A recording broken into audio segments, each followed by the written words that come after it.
আজকের সিরিয়ার প্রাচীন এবং ঐতিহাসিক নাম ছিল শাম। এই শামকে কেন্দ্র করে যতগুলো বর্ণনা হাদিসের কিতাবসমূহে পাওয়া যায়, সেই শামের সীমানা অবশ্য আজকের সিরিয়া থেকে বেশ খানিকটা বিস্তৃত এবং বড় ছিল। সিরিয়া, জর্ডান, ফিলিস্তিন এবং লেবানন, এই দেশগুলো মিলে ছিল তখনকার শাম। অবশ্য তখনকার শামের সবচেয়ে প্রধান এবং বড় অংশ যেহেতু আজকের সিরিয়ায়, সেই জন্য সিরিয়াকেই সাধারণত শাম বলা হয়। শাম বা সিরিয়ার প্রধান এবং অন্যতম বৈশিষ্ট্য হলো যুগে যুগে আল্লাহ সুবহানাহু ওয়া তাআলার পক্ষ থেকে বিভিন্ন নবী রাসূল যে সারা পৃথিবীতে এসেছেন, তাদের সবচেয়ে বড় অংশ এবং সবচেয়ে বেশি সংখ্যক নবী রাসূল এসেছেন এই শাম বা সিরিয়া। শাম বা সিরিয়া এটাই কিয়ামতের ময়দান হবে। কিয়ামতের দিন লোকেরা এখানেই সমবেত হতে থাকবে। সহিহ বুখারীতে বর্ণিত হয়েছে, নবী আলাইহিস সালাম বলেছেন, লা তাযালু তায়ফাতুম মিন উম্মতি মানসুরিন লা ইয়াদুররুহুম মান খাযালাহুম হাত্তা তাকুম আস-সাআ। অর্থাৎ আমার উম্মতের মধ্যে একটা বিশেষ শ্রেণী, বিশেষ কিছু লোক থাকবে, একটা দল থাকবে যারা সত্যের পক্ষে লড়াই করতে থাকবে, আল্লাহর সাহায্য তাদের সঙ্গে থাকবে এবং তারা এই সত্যের পক্ষের লড়াইকে অব্যাহত রাখবে কিয়ামত কায়েম হওয়া পর্যন্ত। তাদেরকে যারা পর্যদস্ত করতে চায়, অপমান করতে চায়, ক্ষতি করতে চায়, তাদের কেউই তাদের কোনো ক্ষতি করতে পারবে না।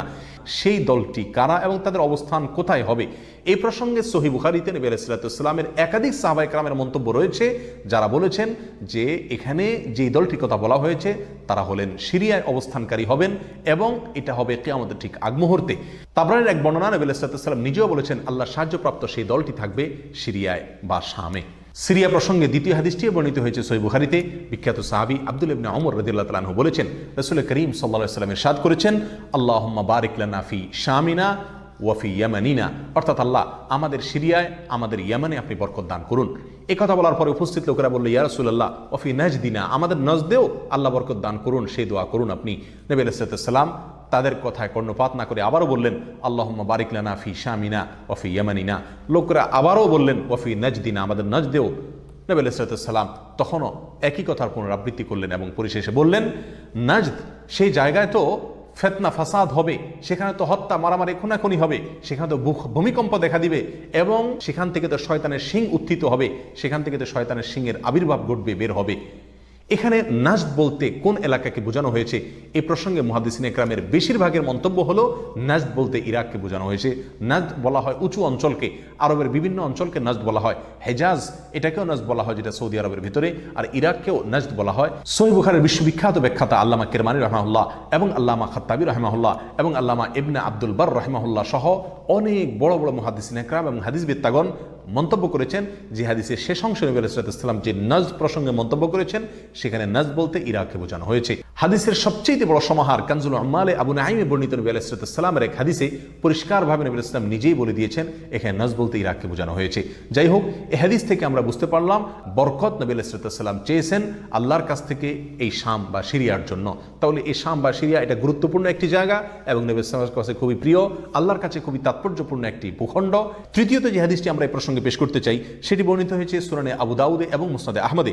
নবী আলাইহিস সালাম থেকে বর্ণনা করেছেন আব্দুল্লাহ ইবনে হাওয়ালা রাদিয়াল্লাহু তাআলা আনহু, তিনি বলেন যে রাসূল করিম সাল্লাল্লাহু আলাইহি ওয়াসাল্লাম আমাকে বলেছেন, দেখো যখন তুমি দেখবে যে খেলাফত পবিত্র ভূমিতে অবতরণ করেছে, নেমেছে, এসেছে, প্রতিষ্ঠিত হয়েছে, তখন তুমি ধরে নিবে যে কিয়ামত খুবই সন্নিকটে এসে গেছে। এ হাদিসে নবী আলাইহিস সালাম পবিত্র ভূমিতে যে খেলাফত অবতরণ করলে কিয়ামত নিকটবর্তী এটা বোঝা যাবে বলেছেন। এখানে পবিত্র ভূমি বলতে তিনি কি বুঝিয়েছেন, এই ব্যাখ্যা প্রসঙ্গে প্রায় সকল মুহাদ্দিসিনে কেরামের অভিমত হলো নবী আলাইহিস সালাম এখানে সিরিয়াকে বুঝিয়েছেন। আগে এবং পরের আলোচনাকে পর্যালোচনা করলে সেটাই পরিষ্কার হয়ে যায়। সিরিয়া প্রসঙ্গে চতুর্থ যে হাদিসটি আমরা পেশ করতে চাই, সেটি সুনান তিরমিজিতে বর্ণিত হয়েছে। সেই হাদিস থেকে বোঝা যায় নবী আলাইহিস সালাম সিরিয়াকে গোটা মুসলিম বিশ্বের জন্য হৃৎপিণ্ড হিসেবে অভিহিত করেছেন, মন্তব্য করেছেন।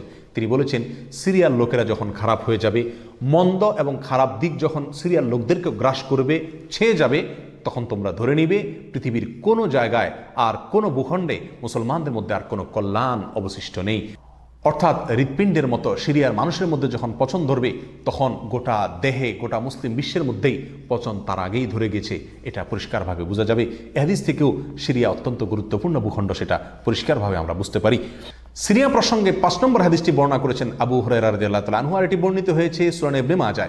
নবী আলাইহিস সালাম বলেছেন, একটা সময় আসবে যখন গোটা বিশ্বে বড় বড় যুদ্ধ বিগ্রহ সংগঠিত হবে, বিশ্বজুড়ে যখন বড় বড় যুদ্ধ দেখা দিবে, তখন মাওয়ালিদের অর্থাৎ নওমুসলিমদের একটি দল আল্লাহর পক্ষে, সত্যের পক্ষে, আল্লাহর দ্বীনের জন্য লড়াই করতে থাকবে এবং তখনকার আধুনিক যত অস্ত্রশস্ত্র এগুলিতে তারা সজ্জিত থাকবেন এবং সত্যের পক্ষে লড়াই করতে থাকবেন। তাহলে চরম সংকটময় পরিস্থিতিতে আল্লাহ সুবহানাহু ওয়া তাআলার একটা বিশেষ সাহায্য এবং অনুগ্রহ আমরা দেখতে পাচ্ছি, আর সেটা অবতীর্ণ হবে, সেটা নাজিল হবে এই সিরিয়ার দামেস্ক নামক শহরে। নাম্বার 6, সিরিয়া প্রসঙ্গে নবী আলাইহিস সালামের আরেকটি তাৎপর্যপূর্ণ ভবিষ্যদ্বাণী রয়েছে, যেটি বর্ণিত হয়েছে সহিহ মুসলিমে। বর্ণনা করেছেন সাহাবী নওয়াস ইবনে সুমআন রাদিয়াল্লাহু তাআলা আনহু। তিনি বলেছেন, নবী আলাইহিস সালাম একবার দাজ্জাল প্রসঙ্গে দীর্ঘ এবং বিশদ আলোচনা করলেন। একটা পর্যায়ে এসে তিনি বললেন, কিয়ামতের পূর্বে আল্লাহর নবী ঈসা আলাইহিস সালাম যে আসমান থেকে অবতরণ করবেন পৃথিবীতে, তিনি অবতরণ করবেন মূলত সিরিয়ার দামেস্ক নামক শহরের, বর্তমান যে রাজধানী সেই দামেস্ক শহরের পূর্ব অঞ্চলের একটি উঁচু এবং সাদা মিনারায় তিনি অবতরণ করে দুনিয়াতে আসবেন। এসে সারা পৃথিবী জুড়ে তাণ্ডব চালানো দাজ্জালের বিরুদ্ধে তিনি লড়াই করবেন এবং সিরিয়ার এই লুদ নামক জায়গায় তিনি দাজ্জালকে হত্যা করবেন। একজন মুসলমানের কাছে যে সিরিয়ার ভূখণ্ডটি অত্যন্ত তাৎপর্যপূর্ণ তা পরিষ্কারভাবে হাদিসের মাধ্যমে ফুটে ওঠে। নাম্বার 7, তিরমিজি বর্ণিত এক হাদিসে আসছেন নবী আলাইহিস সালাম ইরশাদ করেছেন, কিয়ামতের পূর্বে ইয়েমেনের হাজরামাউত নামক শহরে সেখানে আগ্নোৎপাত দেখা দিবে, আগ্নেয়গিরি দেখা দিবে এবং সে আগুন মানুষকে ধাওয়া করতে থাকবে। সেই পরিস্থিতি আসলে কিয়ামতের ঠিক পূর্ব মুহূর্তে আমরা কি করব, এই প্রসঙ্গে সাহাবা ইকরাম নবী আলাইহিস সালামের কাছে দিক নির্দেশনা চাইলে তিনি বললেন, আলাইকুম বিশাম, তোমরা শাম বা সিরিয়ায় গিয়ে আশ্রয় নিবে। অন্য এক হাদিসে আসছেন নবী আলাইহিস সালাম বলেছেন, একটা সময় আসবে যখন 3টা জায়গায় একসঙ্গে যুদ্ধ চলবে, সিরিয়ায় এবং ইয়েমেনে এবং ইরাকে।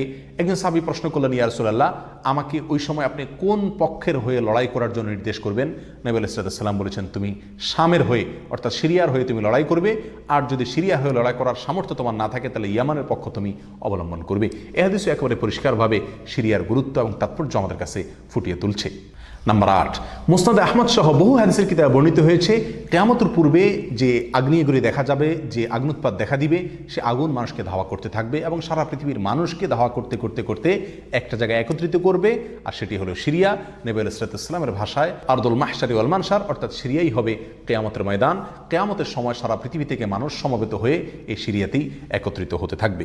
নাম্বার 9, নবী আলাইহিস সালাম আরেক হাদিসে বলেছেন, মালায়েকাতুল্লাহি বাসিতু আজনিহাতাহুম আলা শাম, আল্লাহর ফেরেশতাগণ সিরিয়ার উপরে তাদের ডানাকে ছেয়ে আছেন অথবা ছেয়ে থাকবেন।